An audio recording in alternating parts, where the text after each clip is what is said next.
Hey y'all, it's Lippy with Gemini Homestead. Forgive me how I look. I'm painting. Not one, two bathrooms. But I'm nearing the finish line and I was like, I gotta do lunch. What'll I make? And on our Friday Night Live, I had a subscriber ask me, would I do a meatloaf and mashed potato video? I said, sure. Well, I didn't know when I was going to do it. But I went to the freezer, you checked my stove, and I was like, why don't we just have meatloaf, mashed potatoes, some mixed vegetables, easy peasy, because the oven's going to do most of the work, and then I can go back and apply another coat. Y'all, I got paint in my hair too. I'm a hot mess, and it's raining outside. Oh, but before we get into the video, I was supposed to do a garden update with a soil sample. That will have to come Thursday, if not Friday morning. I'm looking at Thursday. I won't do it Friday. We have our live Friday because we have 2 days of rain, consistent rain. I don't want to go get out in the rain. So it's not a big deal. A couple of days late, no problem. But I'm going to bring you down because we're going to start with some sauteing. And I actually measured. Yes, I did. All right, here comes that squeaky. That one day I'm going to get me a tripod, y'all. But we're fixing to squeak. You hear that? I can't hear it, but I know it's on the phone. All right, here we go. Bam. All right, in this skillet, all I've done is melt a heaping tablespoon of salted butter. Okay? But I did measure. We have 1 small diced green bell pepper. Okay? And you're thinking, that's meatloaf? Yep, it's Miss Lippy's meatloaf. All right, over here, we have 1/4 of a cup of diced celery. Okay? 1/4 of a cup. And to this, I would say, I don't know, a heaping tablespoon. The leaves of the celery was too pretty to dispose. So, hey, that's just flavor, y'all. So that's going to go in. And we have 1 medium yellow sweet onion. Now, this is all going to cook down. Okay? That's all we're going to do right now. I've got my fire on medium. Now, you see, I'm not going to add any salt at this point. We will, but that's going to be in a few minutes. I just want to get these sauteing, okay? I'm going to turn it down to about a 3 so I can talk to y'all. Boop. I know half of y'all done cut the video off. You're like, what is that noise? It's Lippy's tripod. Okay, I'm going to back it up, and we're going to go ahead and get our meat going. Ready, but I have it on 375 preheated. I forgot to tell you guys, 375 preheated. So all we've done is a tablespoon to a tablespoon and a half of salted butter and a skillet heated on medium heat.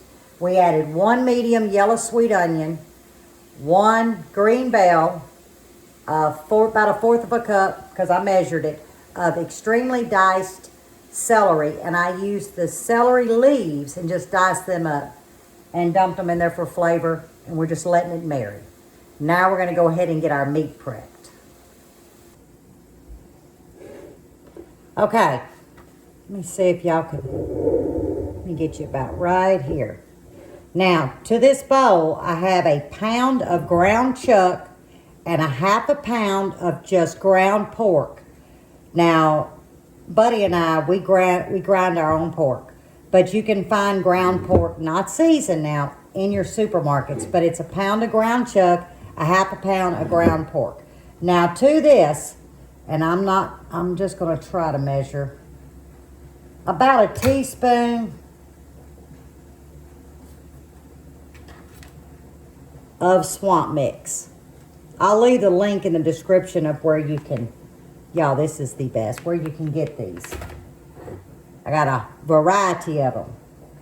All right, so we got about a teaspoon of Miss Lippy Swamp Mix, which is nothing more than like a Creole seasoning. Mine's a little bit lower in salt, and it doesn't pack a lot of heat. Then I'm going to come in with about a teaspoon of garlic powder. Let me get some salt over here. A rough teaspoon of salt. Like I said, the Swamp Mix is lower sodium. And I'm going to come in with about a half a teaspoon of black pepper. Okay? Simple, y'all. I see my potatoes over there dancing. And this is just one beaten egg. This does help to bind. And then this is where you can use breadcrumbs, really any kind of binder. But I'm going to use about a half a cup. Let me see. Let me measure. I can look and see. Yeah, about a half a cup of just regular oats. Just, here, I'll show you. Just oatmeal, you know, oats, as I call it. Now I'm going to come in with my hands.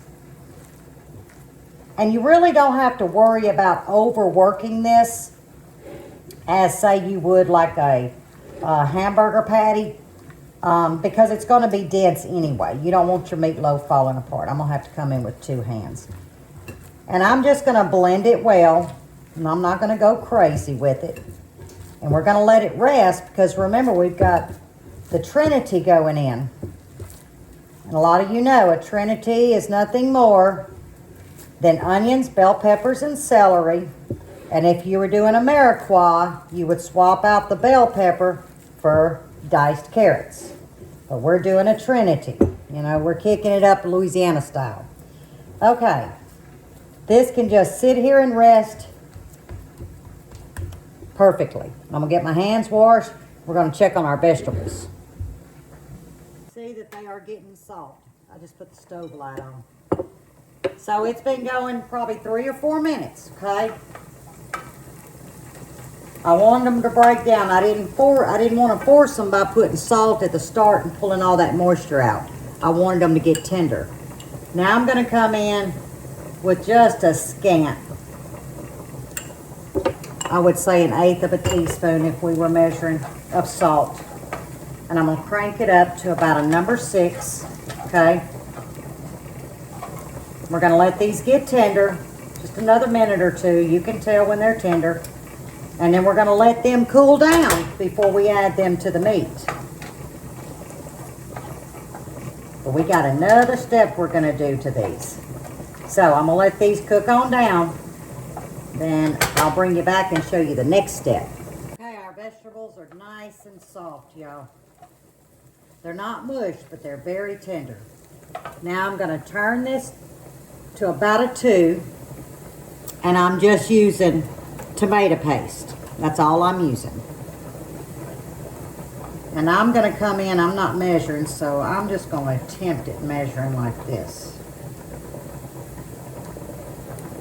There's a teaspoon. Normally I just squeeze. There's another teaspoon. And I'm going to stir it in and see if that's enough. You really got to eyeball it. Oh yeah, that's going to be plenty. Okay. Now you notice that I put it in the middle. Can you see why I squirted it in the middle? The reason why I did that is I need to cook this tomato paste. You want to really kind of cook it down. That brings out all those good flavors. You see, I'm not incorporating the vegetables. All right. Now I'm going to fold them in. Then we're on about a 2, so we're simmering at this point. Then I'm going to come in with, I don't know, maybe a teaspoon of Worcestershire.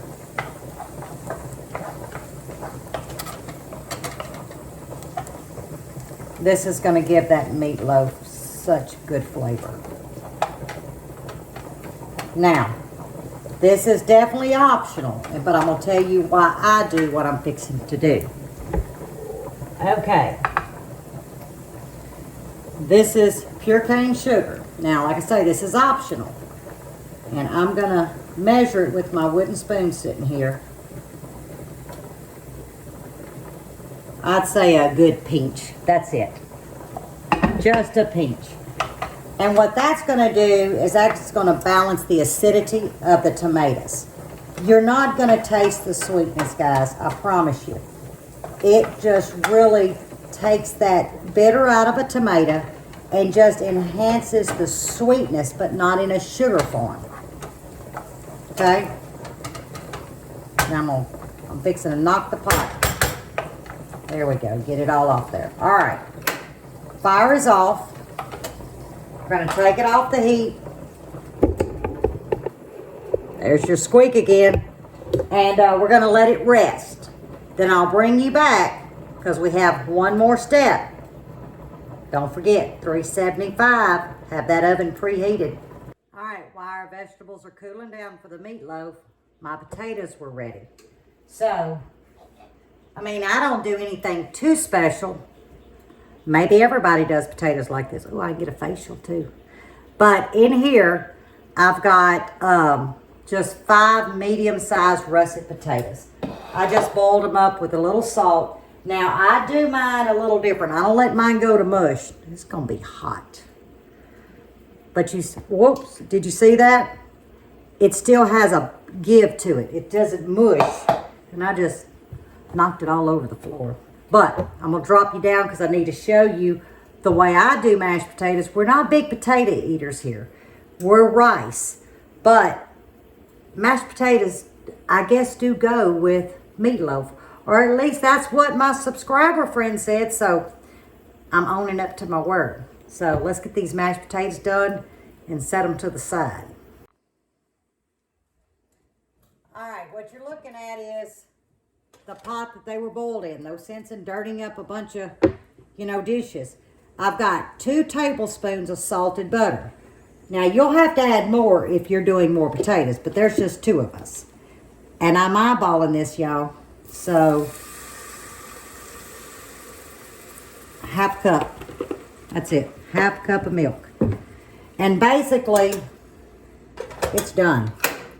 You see, all I did was heat it up. As the butter melted, you saw me pour the milk in. I took it off because you don't want to cook the milk. But you need it hot. So when those potatoes go in and then the seasoning, y'all, it's going to make them creamy. But they won't be runny creamy. They're just going to be a good firm potato. So, all right, I got to move some stuff around so you can see me mix it. Okay, all I've done is dump the potatoes over the melted butter and milk. Now I'm going to come in with about, a full teaspoon of garlic powder, okay? I've seen so many ways that potatoes are done. We're just not big potato eaters. A good teaspoon of black pepper and a good sprinkling of salt. Y'all, it's just simple, simple, simple. Now, I would not be using a mixer. I would be using a potato masher. Let me get one out. If I was not going to be having a gravy to go with this. Okay? Just an old potato masher. But since I've got a gravy going with this, I want my potatoes a little bit smoother. Okay? So, basically, it's just turning it on. Now, you see, I've got my milk here because we may need some more milk. And we will. Let me set this down. I'm going to finish the carton. What is that, about 1/4 of a cup, guys?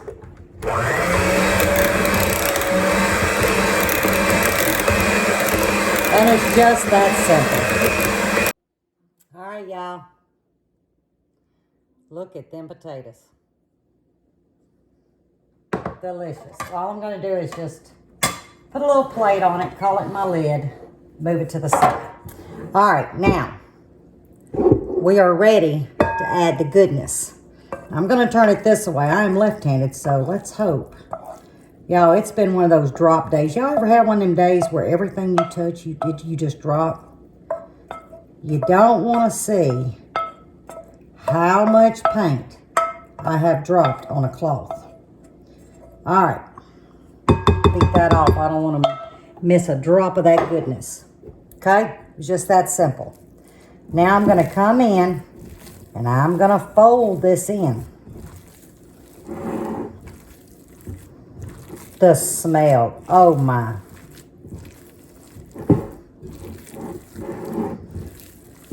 So a lot of you may do your meatloaf like this. I've never seen anybody do it, but this is how my daddy did it. And, you know, if you don't have the Trinity, you ain't got good food. So my daddy said. Sometimes I have to agree with him on that. Okay. It's well and mixed. Now, nobody said this was a clean job. It's messy. Just make sure you have clean hands. And you're not dropping food all over the place.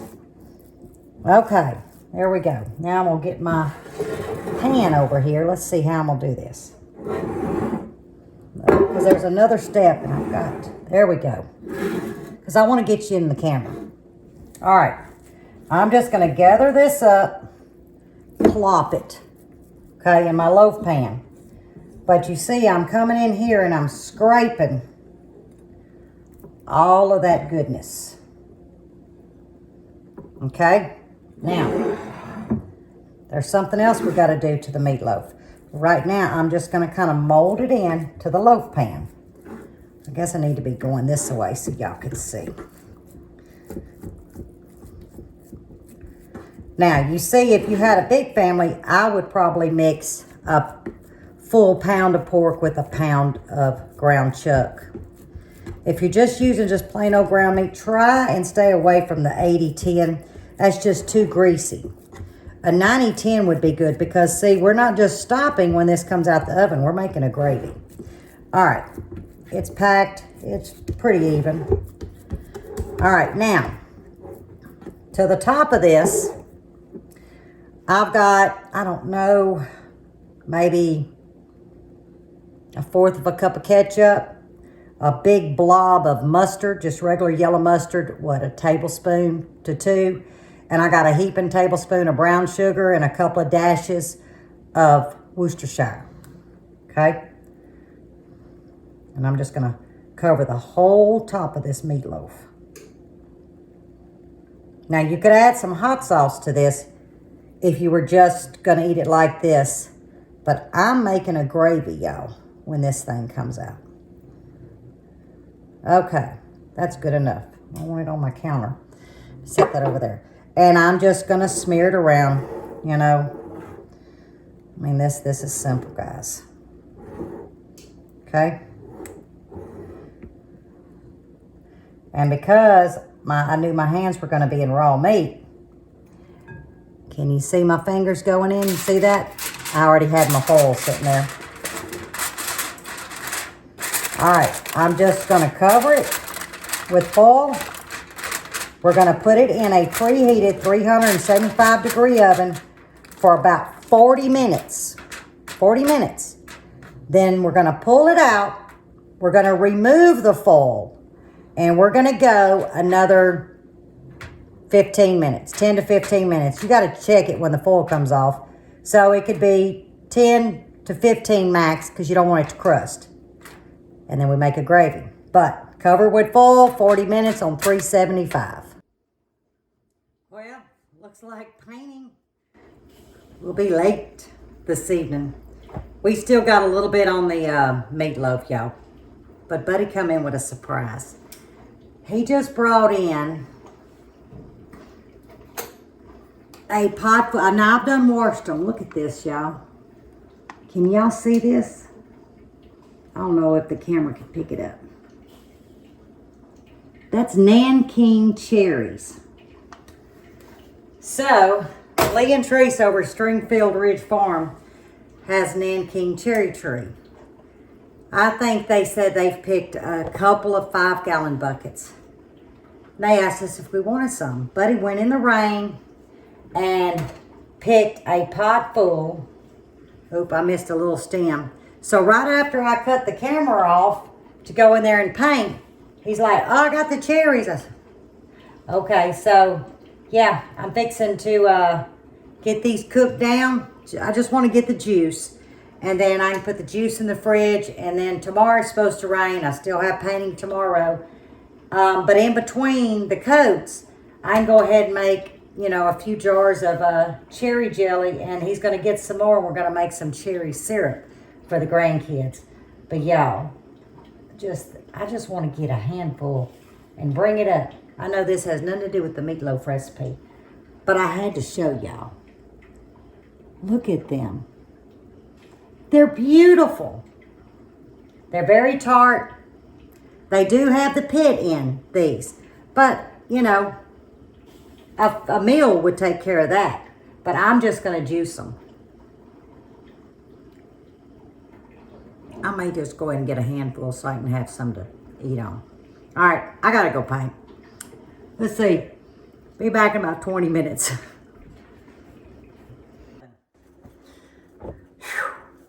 Tell you what, meatloaf, mashed potatoes, fixing to make a gravy, got some cherry stewing down. Remember I just showed you? I just finished the coat. You talk about multitask. But we're going to do a quick gravy. Look at this. What? All right, so we're going to set this aside. Let me move my coffee cup and junk. Get y'all over here and show you how to make a gravy. All right, we've got our little pot heating up over here for the gravy. But this is what I strained off of the meatloaf. I put a strainer over the top and removed all the gunk. But I want y'all to see, can you see how the fat has separated from the juice? Okay. All I'm going to do is come in here and I'm going to remove this. I don't want that on there. I should have got my little ladle out. Matter of fact, I think I will. To speed this up. See, I'm just removing the grease. I don't want that in my gravy. There we go.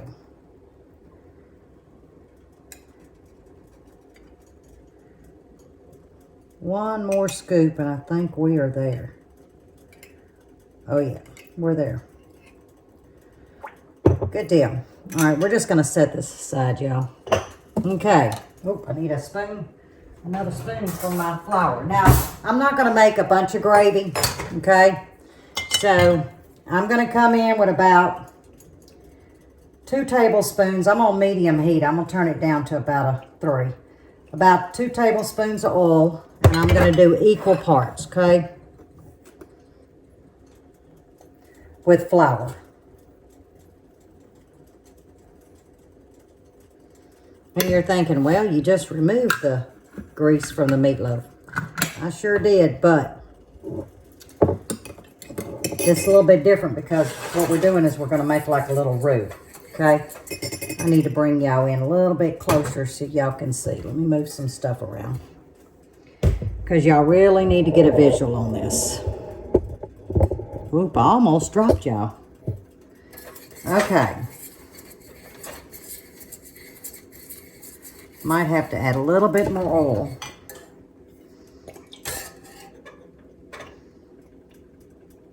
There we go. All right. And the reason why I'm doing this is because you need to cook that flour out, okay? If I was just to dump this drippings and some water in here, and you could use chicken broth if you wanted to, it would taste like just pure flour. What I'm doing is I'm putting heat on this flour to cook it in some. There we go. That's all I'm doing. And I'm on a 4. That's where I'm at. I just looked. I love this little whisk from Pampered Chef. I love this thing, y'all. All right. I'm getting it cooked down. You notice I'm steadily moving it around because I don't want it to scorch because I don't have much oil in there. Okay. Now I'm going to come in with our drippings. Oh my. And then we're going to thin it out with some water. You're going to have to make your gravy as thick or thin as you want. Okay? But I'm going to let this cook about 10 minutes. But while it's coming up to temp, I'm going to hit it with a little bit of salt. Not much. Another little pinch. It's about 3 pinches, y'all. And I'm going to hit it with a little bit of pepper. There you go. There again, this is to taste. And this gravy is strictly just optional, y'all. That's all it is. It's just, but it's delicious. All right, it's starting to thicken on me. And this is where you have to be the judge. But you don't want to immediately pull it off the stove. You want those flavors to marry.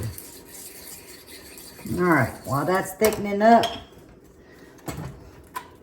get these cherries smashed some more.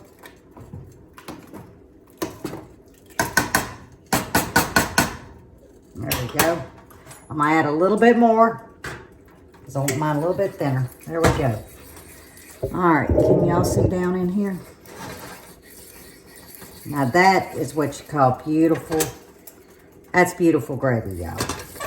And the flavor is phenomenal. But now remember, you got to season it to your taste.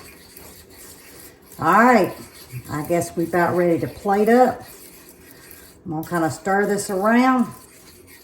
I'm going to turn it down to simmer because that's the consistency that we want. Okay? Now this won't be going on the meatloaf. This is going to be going on the potatoes. But you could dip your meatloaf in it. Because remember, your meatloaf has a tomato top. All right, we're going to get ready to plate up. I'm going to smash them cherries a little bit more.